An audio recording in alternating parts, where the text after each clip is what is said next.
हमारे मोहल्ले में एक गरीब लड़की की शादी हुई, तो जो जहाँ शादी हो रही थी ना, इतना अच्छा घर था। आपको बता, मतलब जब लड़की की बारात जा रही थी ना, तो गरीब लोग थे, अपने हिसाब से सामान दिए होंगे। लड़का का पिता आके और बाजार में से फ्रिज और कूलर खरीद के अपने पैसा से, और जो लड़की की विदाई हो रही थी ना, तो लदवा दिया कि कम से कम समाज को तो कह देगा ना लड़कियां दहेज दिया, अपने पैसा से, अपने पैसा से। तो आज भी गांव में ना बहुत जगह ऐसे मिलते, इंसानियत जिंदा है। तब लगता है कि हमें क्यों विश्व गुरु कहा जाता था, और उन्हें देख के लगता है कि हाँ, हमारा देश महान था। ये हिंदू मुसलमान आज क्यों हो रहा है? कौन है इसका जन्मदाता? किसने इस जहर को बोया है और कौन इस जहर के फायदे से मजा ले रहा है? ये जो इंडिया पाकिस्तान का बंटवारा हुआ ना तो इसे हिंदुओं ने किया, ना इसे मुसलमानों ने किया। सामने से वो आपको दिखाई पड़ रहे हैं। इसको किया पश्चिम ने, यूरोप ने, अमेरिका ने। भाई दो देश पैदा होंगे, फिर दो देशों के बीच में झगड़ा होगा, एक मुद्दा पैदा करवा दो, फिर दोनों क्या खरीदेंगे? हथियार खरीदेंगे। और आधुनिक हथियार बना कौन रहा है? पश्चिम। पाकिस्तान में भूखमरी देखो, गरीबी देखो, लेकिन F-16 खरीदना है। देखो आज दुख तो हो रहा होगा, और ठीक है ना यार, दुखी नहीं होंगे क्या? किसी चीज को बहुत चाहो, दिन रात सोते जागते उठते बैठते किसी एक चीज का नाम लेते रहो, मन में पूरा भरोसा हो कि ये हो जाएगा। ना हो उसके बाद तुम दुखी भी ना हो तो इंसान थोड़ी हो यार। रोना भी आ रहा होगा, रो लो यार, आज दरवाजा बंद करो, रो लो। और जो सबसे अच्छा बाप मुझे लगा पिछले 10-20 साल में इस समाज में, सबसे अच्छा बाप, वो मध्य प्रदेश के सागर में रहता है, एक कॉन्ट्रैक्टर है। 2018 में एक खबर पड़ी, मैं पढ़ के दिन भर खुश रहा उस खबर को पढ़ने के बाद। उसका बच्चा 10वीं क्लास में फेल हो गया। अब हम सबके बच्चे फेल होते कहीं ना कहीं। अब पूरी क्लास में फेल नहीं होता, एक सब्जेक्ट में फेल हुआ, कहीं नंबर कम आ गए, सब होता ही है हमारे साथ, कौन सी खास बात इसमें? पर हम सब छिपाने में लग जाते हैं। हम सब बच्चों पर दबाव बना के उनको कोटा भेजते हैं, और फिर हम खबरें पढ़ते हैं कि एक साल में 25-30 बच्चों ने सुसाइड कर लिया, कि वो दबाव झेल नहीं पाए सफलता को। उस बाप को बड़ी चिंता हो गई कि मेरा बच्चा फेल हुआ है, उसके आसपास के बच्चे चिढ़ाएंगे, उन बच्चों के पेरेंट्स चिढ़ाएंगे, बुलिंग होगी, इस बच्चे पर दबाव ना हो जाए। उसने क्या किया, उसी दिन शाम के समय एक बहुत बड़ी पार्टी थी, सबको बुलाया, एक पार्टी है, बताया नहीं क्यों बुलाया, बच्चे को उसने बुलाया और सबके सामने बोला, ये पार्टी इसलिए है कि मेरे बच्चे ने मेहनत की थी, फेल हो गया कोई बात नहीं, मैं एकदम इसके साथ हूं, और ये बच्चा मोटिवेशन के साथ अगले साल आपको पास होकर दिखा देगा, डरने की बात नहीं। और मैं दंग रह गया कि कोई बात इतना सुंदर कैसे हो सकता है, इतना खूबसूरत बात कि मेरा बच्चा फेल हो गया, मैं तो इसको भी सेलिब्रेट करूंगा। भाई मेरे बच्चे ने मेहनत की थी, नहीं रिजल्ट आया तो क्या हो गया? मैं क्यों एक्स्ट्रा वजह बनूं कि उस बच्चे के डिप्रेशन में जाने की, एंजाइटी में जाने की? अगर आप सक्सेस हो जाओगे ना, एक अच्छे पोस्ट पे पहुंच जाओगे, तो कोई लड़की भी आपके लिए अपने माँ बाप से लड़ेगी। आपको क्या लगता है, बेरोजगार हो तुम, 2 महीने का खर्चा नहीं उठा सकते हो, फैमिली का खर्च नहीं उठा सकते हो, तो तुम्हें क्या लग रहा है कोई लड़की लड़ेगी अपनी फैमिली से? तो जिसके लिए तुम सैड सॉन्ग सुनते हो, जिसको तुम बोलते हो कि बदल गई, ये हो गई, उसकी गलती भी नहीं, गलती है तुम देर से कामयाब हुए। जितना जल्दी कामयाब हो उतना ज्यादा अच्छा रहेगा। जितना देर से कामयाब हो गए, बेचारी क्या करेगी सब यहाँ पे? ये लोग जाएगा, लोग गुजरात, महाराष्ट्र, दिल्ली लोहा पीट के आएगा, सो यहाँ आके फौकेगा सब यहाँ पे। गंजी में 5 गो छेद भइल है और दबदबा रहेगा। वे ससुरा तो नहीं खाए को 12,000 रुपए लोहा पीटेगा यहाँ पे, स्टेटस लगाएगा कि हमारा दबदबा रहेगा। हाँ ससुरा तो नहीं, तोरे रहबे करेगा यहाँ पे। ट्रेन जैसे मुगल सराय से एंट्री मारेगी वहां तक ठीक रहेगा, महाराष्ट्र, गुजरात, दिल्ली से लोहा पीट का, जैसे मुगल सराय क्रॉस करेगा तो समझ में आ जाएगा कि अब क्या है, बिहार चले, निकालेगा एकदम बढ़िया चुनौती। उतरते पटना चाहे गाँव में, सबसे पहले गुटखा निकालेगा, हम रहते हैं ना, कोई दिक्कत नहीं रहता है गुजरात में। मैनेजर साहब हमारे भरोसे सब छोड़ के कारखाना जाते हैं। इतना लंबा लंबा फेंकेगा।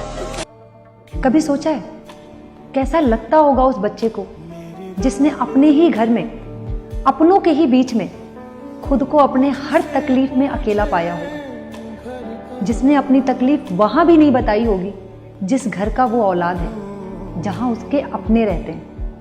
वो अपनी छोटी सी प्रॉब्लम भी अपने घर वालों को बताने से डरता है कहीं उसे गलत ना समझ लिया जाए। सोचिए वो बच्चा रहता कैसे होगा, जीता कैसे होगा।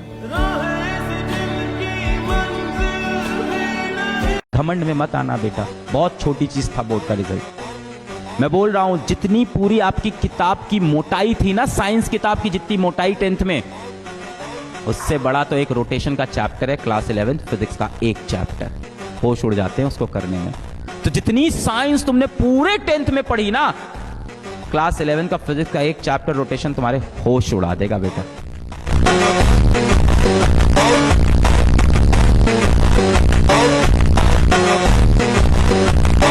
अब शादी ब्याह का मौसम आ जाएगा, फिर किसी की मोहब्बत कोई और लेके जाएगा। बहुत उटपटांग होता है ये सब चीज। पढ़ाई करो, देखो 2 चीज समझना, तुम देर से कामयाब होते हो, एक ये भी तुम्हारे लिए दिक्कत है। किसी बेरोजगार के लिए कोई कैसे लड़ जाएगा। और बोलते हैं लोग ना कि माँ बाप अपने बच्चों का कभी बुरा नहीं चाहते हैं। समाज एक ऐसा चीज है ना कि माँ बाप जान के समाज के डर से अपने बेटियों की खुशी का गला घोंट देते हैं। ये समाज ऐसा चीज है, और ये वही समाज है, तुम बुखार लग जाएगा ना तो 1 रुपए का दवाई देने नहीं आएगा। ये समाज है, इसको हम लोग छोड़ नहीं सकते ना, इसी में सबको जीना रहना है। अगर मोबाइल की सिर्फ नोटिफिकेशन की टोन बजी, हमें पता लग गया कि कोई मैसेज आया है, सिर्फ इतना कि कोई मैसेज आया है। रिसर्च कहती है 10-15 पॉइंट तो आईक्यू, 10-15 पॉइंट तो फोकस हमारा उसी समय गिर जाता है। हमने कुछ नहीं किया, बस पता है कि वहां पे कोई टोन बजी है, कोई मैसेज आया है, वहीं पे बस फोकस गिर जाता है। और अगर उसे देख लिया तो पूरा कंसंट्रेशन भगवान भरोसे, फोकस राम भरोसे। प्यार एक ऐसा शब्द है ना जो कभी किसी को बिगाड़ नहीं सकता,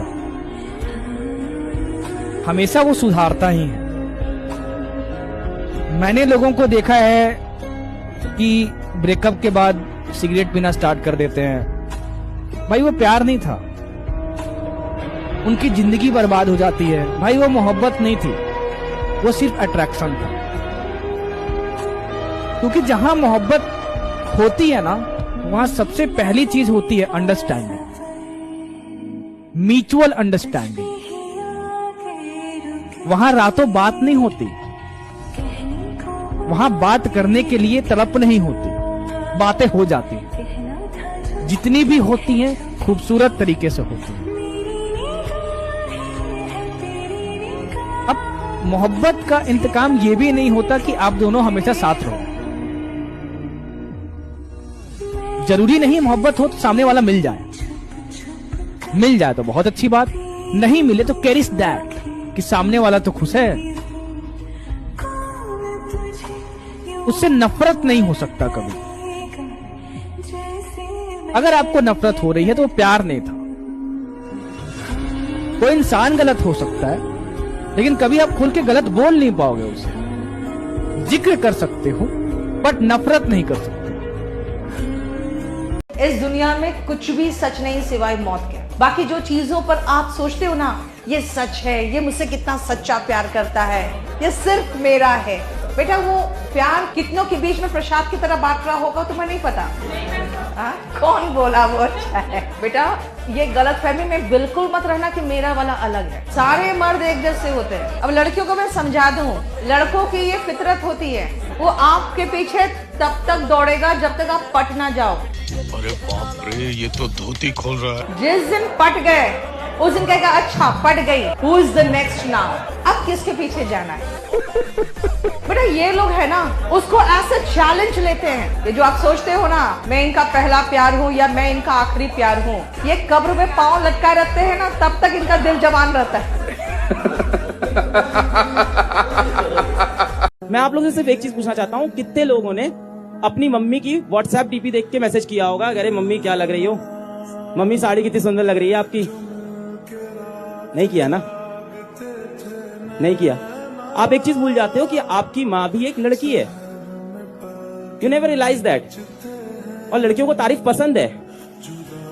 आपने कब लास्ट बार अपनी मम्मी से आपने कब बोला था मम्मी साड़ी बहुत जच रही है आपकी, मम्मी बाल बहुत सुंदर लग रहे हैं, और जबाने भर में बोले जा रहे हो nice pic, hey dear, red top suits on you so well, और जहां अपनी माता श्री को बोलना है उनको नहीं बोलना है।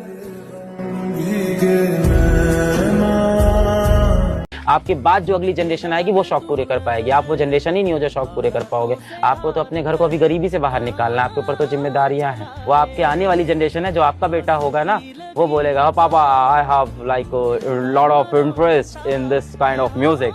तो आप बोलोगे या बेटा you have to do this. तो वो सारी अय्याशी वही कर पाएगा, है ना। वो नहीं समझ पाएगा कि आप कहाँ से लाए हो। मैं आपको सच बात बता रहा हूँ, आपके अंदर आज हजारों कमियां हैं, लेकिन जिस दिन आपका सिलेक्शन हो गया ना, वो सब की सब कमियां खत्म हो जाएंगी और आपकी केवल अच्छाइयां दिखेंगी दुनिया वालों को। ध्यान रखना, जिस दिन तुम कामयाब हो जाओगे, जिस दिन तुम्हारा अच्छा समय आएगा, उस दिन उन लोगों के भी फोन आने शुरू हो जाएंगे। वो लोग भी तुमसे बात करना चाहेंगे जो आज तुम्हारे बारे में सुनना नहीं चाहते, तुम्हारी बातों पर भरोसा नहीं करना चाहते।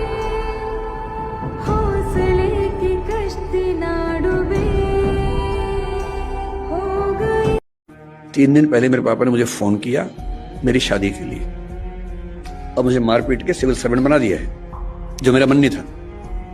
आप कह रहे हैं बेटा लड़की फाइनल कर दी है, इससे शादी करनी है, और मैं किसी को जबान दे चुका था।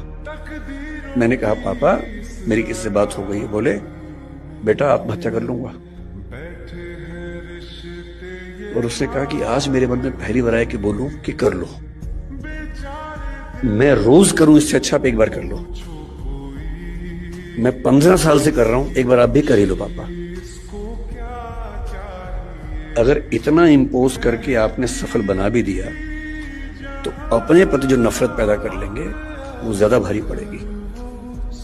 इसलिए बच्चे की खुशी का मतलब है ऑटोनॉमी, उसकी इच्छा का सम्मान। हाँ जहां वो गलत है समझाइए, परसुएट कीजिए, कन्विंस कीजिए, दबाव नहीं।